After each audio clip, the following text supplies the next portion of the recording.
Hi, my name is Simon Sutcliffe and I'm a partner at Keystone Law in the financial services team. And today I'll be answering a question which is asked regularly, which is, what is an alternative investment fund? So here is an overview.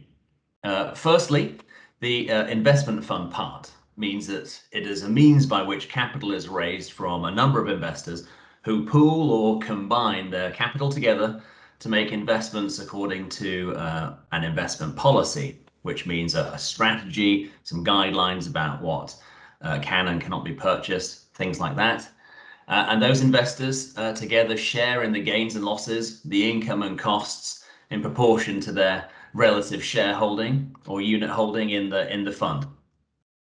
So an investment fund is distinct from other ways in which people can invest together, for example, by buying shares alongside others in an ordinary company with a commercial purpose.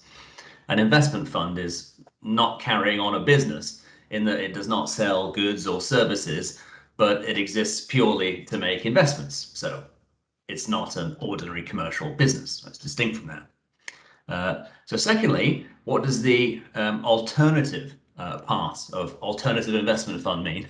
So to put it simply, when most people think about investing, they think about buying stocks and shares, which are listed and traded on a public stock exchange, like the London Stock Exchange, for example. And when thinking about an investment fund, people will think about a vehicle that buys these stocks and shares and might hold an index like the FTSE 100 or be based on it with an active stock picker manager, perhaps.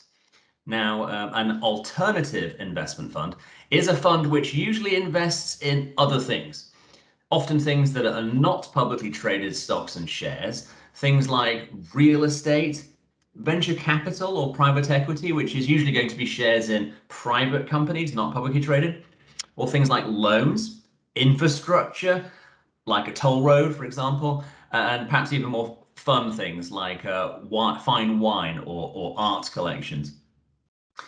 Technically, the term alternative investment fund derives from a European directive known as the Alternative Investment Fund Managers Directive, or AIFMD for short, and it means it's a fund that is not a UCITS, which is another kind of fund under an EU directive.